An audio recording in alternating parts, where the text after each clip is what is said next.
Ô Silva, dá uma chegada aqui, por favor. Ó, eu tô observando esse gancho, o suporte e o encaixe entre os dois. Bom, quando eu pego o desenho técnico dessa peça, tem um monte de coisa que eu ainda não entendo. Ô Titão, você já aprendeu bastante leitura e interpretação do gancho com polia, mas ainda falta, rapaz.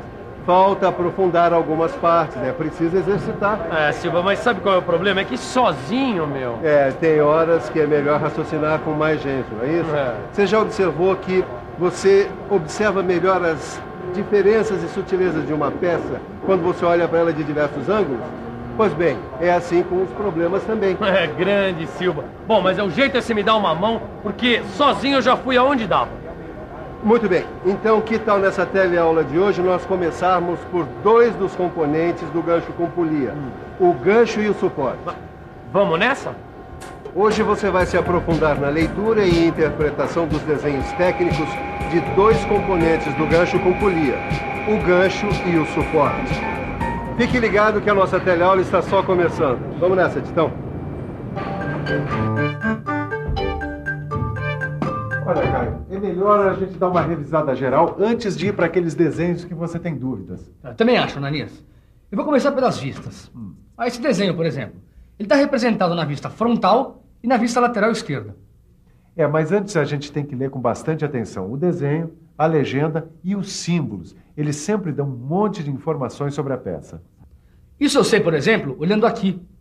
Dá para ver em que diedro foi feito o desenho, em que escala de redução, o material de fabricação, a altura, largura e o comprimento da peça.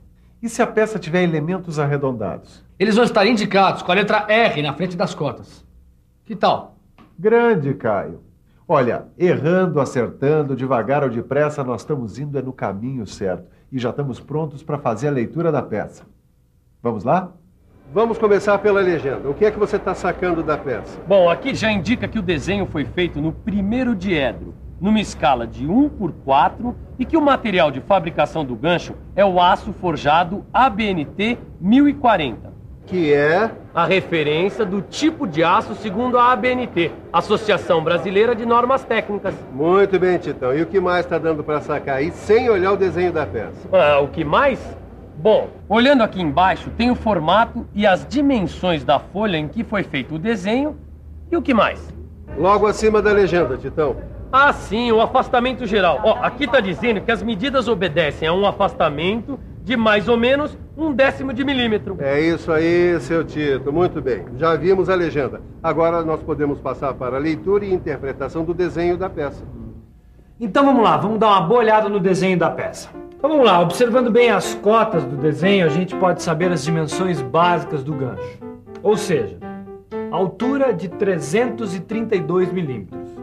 A gente obtém esse valor somando as cotas de 112, que é essa altura aqui, mais 120 milímetros, mais 91 milímetros. Ok? O comprimento é de 189 milímetros. Já a largura dada por 91 vezes 2, mais essa areazinha aqui, esse pedalinho aqui, ó, tá vendo? Agora, a largura é essa aqui, ó, 44. Bom, no desenho, se a gente vai observando com atenção, pouco a pouco a gente vai descobrindo todas as informações que caracterizam a peça. Olha, como esse símbolo aqui, por exemplo.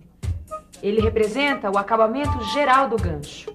E nesse caso, esse símbolo significa que não há permissão de remover o material, com exceção de dois elementos indicados no desenho. As espigas de diâmetro 38 e M35. Observe que esta espiga de 38 milímetros de diâmetro tem uma indicação J6 ao lado. É que ela se ajusta ao furo do suporte e do rolamento. Este N9 aqui, olha, ele significa que a espiga tem acabamento da classe de rugosidade N9. Bom, o gancho a gente já viu. Agora falta ver o suporte. Então manda bala, né, Ananias? Dá uma olhada nesse desenho aqui. Você acha que consegue interpretar sozinho a legenda, as dimensões básicas da peça e o acabamento? Só tentando para saber, né? Eu acho que dá. E acho que dá para você também. Vamos lá? Então, olha essa figura com atenção, que é a representação do suporte do gancho. Esse desenho é o mesmo que está no seu livro. Então, olhe a figura com atenção e responda as seguintes questões. Em que escala foi feito o desenho? Qual o diedro que ele está representado? Qual o material que será usado na fabricação da peça? Quais as medidas básicas da peça? E qual o símbolo que indica o acabamento da peça? Vamos lá? Espera aí que eu tô indo. Vai falando e mostrando de onde você tirou a resposta. Olha aqui, ó. Em que escala foi feito o desenho? Aqui, na escala de 1/5. Em que diedro está representada a peça? Aqui, no primeiro diedro. E o tipo de material que deve ser usado para fabricar a peça é o aço ABNT 6020 AF, aço fundido. Certo, mestre Silva? Certinho, Tito. E as dimensões da peça? E, Ângela, qual é o comprimento, a largura e a altura dessa peça aqui? Bom, nesse caso não basta só ler corretamente, não. Você tem que usar um pouco a cabeça. Vamos pensar um pouco? Vamos pensar um pouco. Deixa eu ver. O desenho apresenta 2 cortes. Vendo frontalmente, fizeram um meio corte. E vendo de cima, fizeram um corte parcial. Então, o comprimento é este aqui. 278 milímetros. A largura é esta aqui. 138 milímetros. E a altura aparece aqui. 303 milímetros. Falta ver o símbolo que indica o acabamento geral. Esse aqui, Ananias, ó. Esse aqui é o símbolo que indica o acabamento geral da peça. E esse outro aqui é que indica como deve ser feito o acabamento do rebaixo. No caso dessa peça, o acabamento deve ser feito no furo com 38 milímetros e 1/10 de milímetro de diâmetro. E o rebaixo do furo de 40 milímetros de diâmetro. É assim mesmo, seu Caio. A gente vai estudando, vai aprendendo e vai dominando o assunto. E quando a gente não sabe, a gente pergunta para quem sabe. Claro. E você, acertou tudo ou errou algumas? Eu errei, cara. Eu confundi a medida do comprimento e ainda me embananei todo com esse símbolo de acabamento. Calma, Tito. Até parece que não pode errar, rapaz. Enquanto você está aprendendo, é hora de errar. Depois é que não vai poder mais. Silva, mas eu fico cabreiro de errar, cara. Você aí em casa, se errou, não tem o menor problema. Entendeu, seu Titão? Agora é hora de estudar, fazer os exercícios e praticar bastante. Depois é só acerto. Quer ver uma coisa? Dá só uma olhada aí ao redor. Vê quanto mecânico veterano tem por aí. Tudo macaco velho. Mas e daí? Pergunta pra eles como é que foi o começo da carreira deles. Às vezes trocava a medida do raio do elemento pelo diâmetro da peça e acabava perdendo-a. Às vezes não prestava atenção na legenda e pegava o material errado.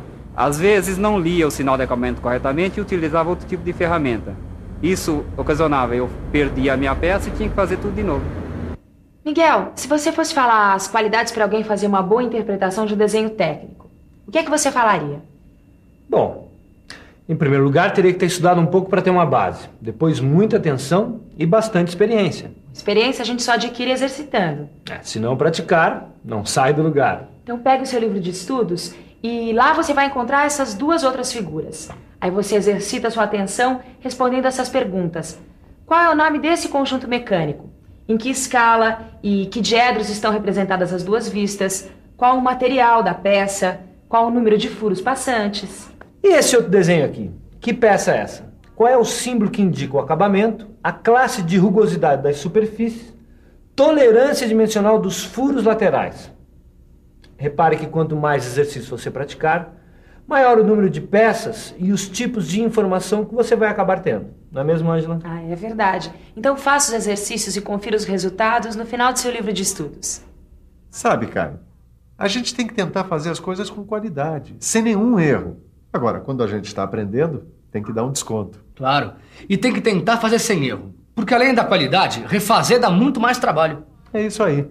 Agora, já que você falou em refazer as coisas, que tal a gente aproveitar esse gancho para rever tudo que a gente viu na teleaula de hoje? Se liga que a nossa revisão está chegando aí. E atenção, se liga aí que é hora da revisão.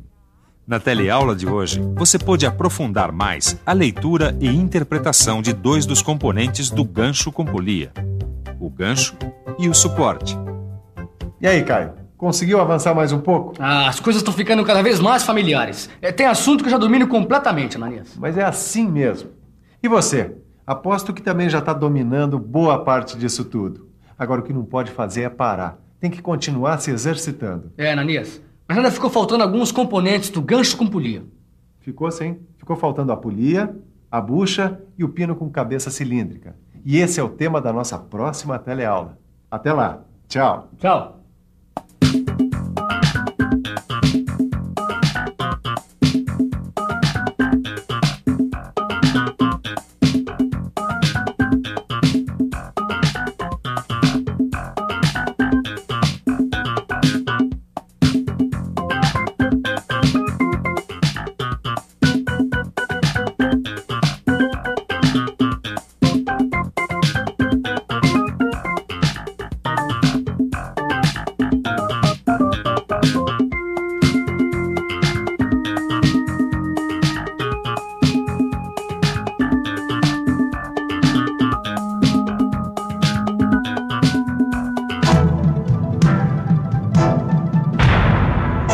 Telecurso 2000, um programa de educação do Sistema Fiesp e da Fundação Roberto Marinho.